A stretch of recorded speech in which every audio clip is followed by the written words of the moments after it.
नमस्कार जय जगन्नाथ दर्शक बंधु एसपी एस्ट्रोलॉजी ओडिशा चैनल प्रसारित मासिक राशिफल कार्यक्रम को आपण मानक स्वागत।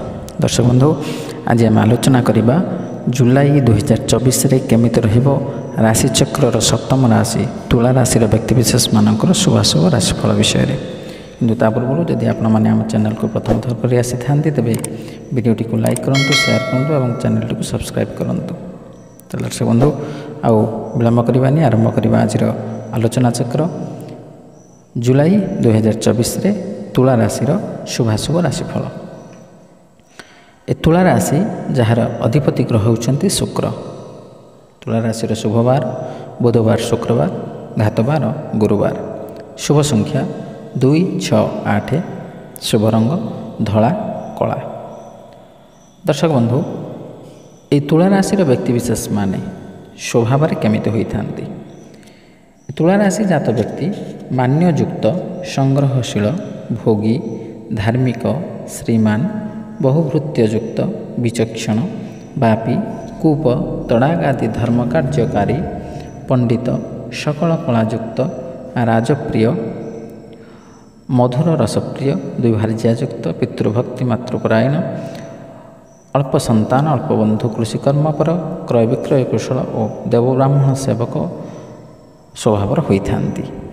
एई जुलाई मासरे तुला राशि व्यक्तिविशेष मानकर कौन रहिबो गोचरीय ग्रह स्थिति। मेष राशि मंगल, वृष राशि बृहस्पति, मिथुन राशि शुक्र बुध, कन्या राशि केतु, कुंभ राशि शनि और मीन राशि राहु अधिष्ठान करुछंती। एई मासिक राशिफल बा गोचरीय ग्रह स्थिति को नजर रखी जुलाई मासर मासिक राशिफल 2024 अनुजाई एही मास तुला राशि जन्म होइतिबा लोकंक पई मध्यम फलप्रद हेबाकु जाउछि।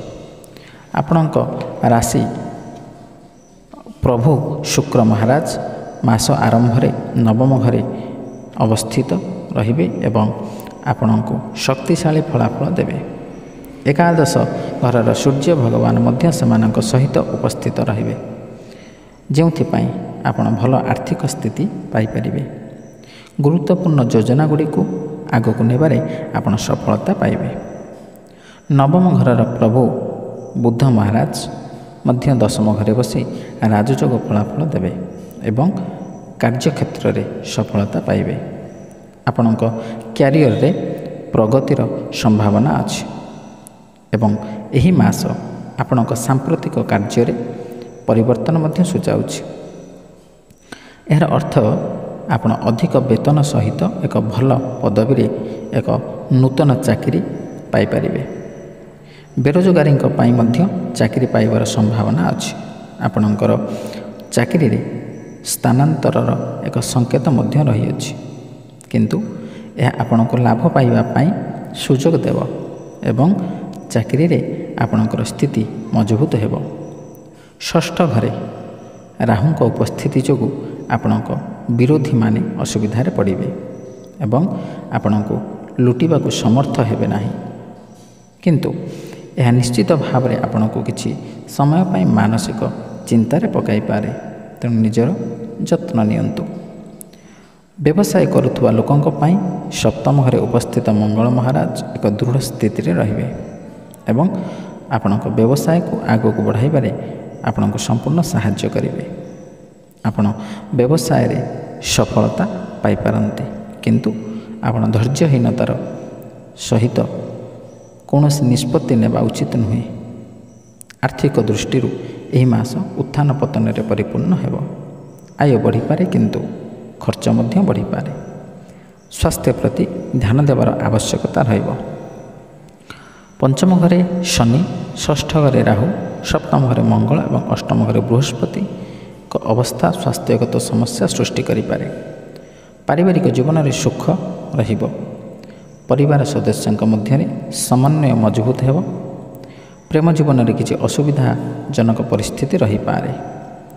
विवाहित जीवन आरंभ रे सुख प्रदान करिबो, परे किछि टेंशन मध्य बढ़ी पारे। विदेश जीवा पाई आपणक पथरे बाधा आसी पारे एवं आपणको अपेक्षा करने को पड़ पारे। छात्र मान एकाग्रता अभाव कष्ट भोगवाक पड़ पारे। यही मासरे आपण केवल ଏକ ଲକ୍ଷ୍ୟ ସହିତ ଆଗକୁ ଏକ ଲକ୍ଷ୍ୟର ସହିତ ଯଦି ଆପଣ ଆଗକୁ ବଢ଼ି ନିଜର ସମସ୍ତ କ୍ଷେତ୍ରରେ ସଫଳତା ହାସଲ କରିପାରିବେ। ଦର୍ଶକ ବନ୍ଧୁ, ଯେଉଁ ଦୁଇଟି ଗ୍ରହ ଉପରେ ଆମେ ମୁଖ୍ୟତଃ ନିର୍ଭର କରନ୍ତି ଏ ରାଶିଫଳ, ସେ ଦୁଇଟି ଗ୍ରହ ହେଉଛନ୍ତି ବୃହସ୍ପତି ଏବଂ ଶନି। ଏ ବୃହସ୍ପତି ଆପଣଙ୍କ ରାଶି ପାଇଁ ବର୍ତ୍ତମାନ ଅଷ୍ଟମସ୍ଥ। ତେଣୁ ଅଷ୍ଟମ ବୃହସ୍ପତି କ'ଣ ଫଳ ଦେବେ ଆପଣଙ୍କୁ? ବୃହସ୍ପତିଙ୍କ କଥା ଯଦି ଆମେ ଆଲୋଚନା କରିବା ତେବେ ବୃହସ୍ପତି ହେଉଛନ୍ତି ଧନ ଧାନ୍ୟର କାରକ, ବିଦ୍ୟା ବୁଦ୍ଧିର କାରକ, ଯଶ କୀର୍ତ୍ତିର କାରକ, ଆଧ୍ୟାତ୍ମିକତାବାଦୀର କାରକ। ତେଣୁ ବୃହସ୍ପତି ଗୋଚରୀୟ ସ୍ଥିତି ଅନୁସାରେ ଦ୍ୱିତୀୟ, ପଞ୍ଚମ, ସପ୍ତମ, ନବମ, ଏକାଦଶ ସ୍ଥାନରେ ଶୁଭ ଫଳ ପ୍ରଦାନ କରିଥାନ୍ତି। ତେଣୁ ଯେହେତୁ ବୃହସ୍ପତି ଆପଣଙ୍କର ଅଷ୍ଟମ ସ୍ଥାନ ହେଉଛି ମୃତ୍ୟୁର ଘର, ଅର୍ଥାତ୍ ଅଶୁଭ ସ୍ଥାନ, ସମସ୍ତ ପ୍ରକାରର ଅଶୁଭ ଫଳ ଏହି ଘରୁ ଆମେ ବିଚାର କରନ୍ତି। ତେଣୁ ବୃହସ୍ପତି ପାପ ସ୍ଥିତ ହୋଇଥିବାରୁ ବା ଅଶୁଭ ଭାବରେ ଥିବାରୁ ତାହା ଆପଣଙ୍କ ପାଇଁ ଅଶୁଭ ଫଳଦାୟକ ହେବ। ଯେମିତିକି ଆପଣ ବ୍ୟବସାୟରେ ଉନ୍ନତି କରିବେ ସତ, କିନ୍ତୁ ବ୍ୟବସାୟରେ ଆପଣ ଆକସ୍ମିକ ଭାବରେ କ୍ଷତିରେ ପଡ଼ିପାରନ୍ତି। ଧନ ଧାନ୍ୟ ହାନି ହୋଇପାରେ, ଆର୍ଥିକ ସ୍ଥିତି ସାମାନ୍ୟ ବିଗିଡ଼ିପାରେ। ଯଦି ଆପଣ ସେୟାର ମାର୍କେଟରେ ଅର୍ଥ ବିନିଯୋଗ କରୁଛନ୍ତି ତେବେ ସମୟକୁ ନଜରରେ ରଖି ଭଲ ମନ୍ଦ ବିଚାର କରି ଆପଣ ଅର୍ଥ ବିନିଯୋଗ କରନ୍ତୁ, ନହେଲେ ଆକସ୍ମିକ ଭାବରେ ଆପଣ କ୍ଷତିରେ ପଡ଼ିପାରନ୍ତି, ଆପଣଙ୍କ ସେୟାର ଡାଉନ୍ ହୋଇପାରେ।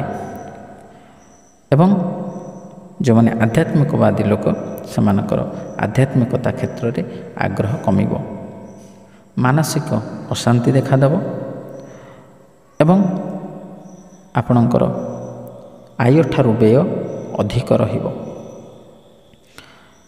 ଯେଉଁମାନେ ଶାରୀରିକ ରୋଗରେ ପୀଡ଼ିତ ଅଛନ୍ତି ସେମାନଙ୍କର ଶାରୀରିକ ସ୍ଥିତି ବିଗିଡ଼ିବ ଅଧିକ ମାତ୍ରାରେ ଏବଂ ସାଧାରଣ ଭାବରେ ଶାରୀରିକ ସ୍ଥିତି ବା ଶାରୀରିକ ପୀଡ଼ା ଆପଣମାନେ ଅନୁଭବ କରିପାରନ୍ତି। ବିଦ୍ୟାର୍ଥୀମାନେ ପାଠପଢ଼ାରେ ଅନାଗ୍ରହୀ ହେବେ, ଅନ୍ୟ ଦିଗ ପ୍ରତି ଧ୍ୟାନ ଦେବେ, କିନ୍ତୁ ପଢ଼ା ପ୍ରତି ଆଗ୍ରହ ପ୍ରକାଶ କରିବେ ନାହିଁ। ତେଣୁ ସେମାନେ ପରିଶ୍ରମ ଅନୁସାରେ ଫଳ ମଧ୍ୟ ପ୍ରାପ୍ତ କରିପାରିବେ ନାହିଁ।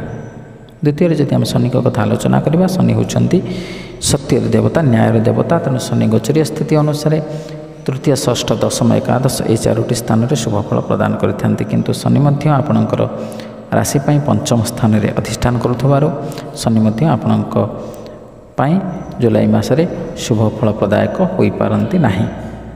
ତେଣୁ ଶନି କର୍ମକ୍ଷେତ୍ରରେ ସାମାନ୍ୟ ରୂପରେ ଆପଣଙ୍କୁ ଅସୁବିଧାରେ ପକାଇ ପାରନ୍ତି। ଉଚ୍ଚପଦସ୍ଥ କର୍ମଚାରୀଙ୍କ ଠାରୁ ଆପଣ ନିର୍ଯାତିତ ହୋଇପାରନ୍ତି ବା ସାମାନ୍ୟ ଭାବରେ ଆପଣ ପୁରସ୍କୃତ ହେବାରୁ ବଞ୍ଚିତ ହୋଇପାରନ୍ତି। ଆପଣଙ୍କର କାର୍ଯ୍ୟଦକ୍ଷତାକୁ ସେମାନେ ବୁଝିବେ ନାହିଁ। ଯେଉଁମାନେ ନୂତନ ଭାବରେ କର୍ମ ପ୍ରାପ୍ତି ନିମନ୍ତେ ଆବେଦନ କରୁଛନ୍ତି ସେମାନେ ମଧ୍ୟ କର୍ମ ପ୍ରାପ୍ତି ନିମନ୍ତେ ବିଳମ୍ବ ହୋଇପାରେ ସେମାନଙ୍କର। ତାହେଲେ ଦର୍ଶକ ବନ୍ଧୁ, ବିସ୍ତୃତ ଭାବରେ ତ ଆମେ ଆଲୋଚନା କଲେ, ଯେଉଁ ଶୁଭାଶୁଭ ଫଳ କଥା ଆଲୋଚନା କଲେ, ଯେଉଁ ଅଶୁଭ ଫଳ କଥା ଆମେ ଦେଖିଲେ, ସେ ଅଶୁଭ ଫଳକୁ ପରିତ୍ୟାଗ କରି ଶୁଭ ଫଳ ପ୍ରାପ୍ତ କରିବା ନିମନ୍ତେ ଆମେ କେତେ ଗୁଡ଼ିଏ ପ୍ରତିକାର ବିଷୟରେ ମଧ୍ୟ ଆମେ ଆଲୋଚନା କରିବା। ପ୍ରତିକାର ଗୁଡ଼ିକ ହେଉଛି, ଆପଣ ମାତା କମଳାଙ୍କୁ ଦର୍ଶନ କରନ୍ତୁ ବା ସାମାନ୍ୟ ପୂଜା ଅର୍ଚ୍ଚନା କରନ୍ତୁ, ବିଷ୍ଣୁ ଭଗବାନଙ୍କୁ ଆପଣ ଆରାଧନା କରନ୍ତୁ ଏବଂ ବିଷ୍ଣୁ ସହସ୍ର ନାମ ଆପଣ ପାଠ କରନ୍ତୁ, କିମ୍ବା ସମ ଶନୈଶ୍ଚରାୟ ନମଃ ଏହି ମନ୍ତ୍ରକୁ ଆପଣ ପ୍ରତିଦିନ ସ୍ନାନ ପରେ ଜପ କରିପାରିବେ, କିମ୍ବା ହନୁମାନ ଚାଳିଶାକୁ ଆପଣ ପ୍ରତ୍ୟେକ ଦିନ ସ୍ନାନ ପରେ ପାଠ କରନ୍ତୁ, କିମ୍ବା ପ୍ରତିଦିନ ଛୋଟ ଝିଅମାନଙ୍କର ପାଦ ଛୁଇଁ ତାଙ୍କର ଆଶୀର୍ବାଦ ନିଅନ୍ତୁ। ଏହା ଆପଣଙ୍କର ସମସ୍ତ ଅଶୁଭ ଫଳକୁ ପରିତ୍ୟାଗ କରି ଶୁଭ ଫଳ ପ୍ରାପ୍ତ କରିବେ। ତାହେଲେ ଦର୍ଶକ ବନ୍ଧୁ, ଆଶା କରି ଭିଡ଼ିଓଟି ଭଲ ଲାଗିଥିବ। ଯଦି ଭଲ ଲାଗିଛି ତେବେ ଭିଡ଼ିଓଟିକୁ ଲାଇକ୍ କରନ୍ତୁ, ସେୟାର କରନ୍ତୁ ଏବଂ ଆପଣଙ୍କର ସୁଚିନ୍ତିତ ମତାମତ ଦେବାକୁ ଜମା ଭୁଲନ୍ତୁନି। ତାହେଲେ ଆଜି ବିଦାୟ ଦିଅନ୍ତୁ। ରହିଲି, ନମସ୍କାର, ଜୟ ଜଗନ୍ନାଥ।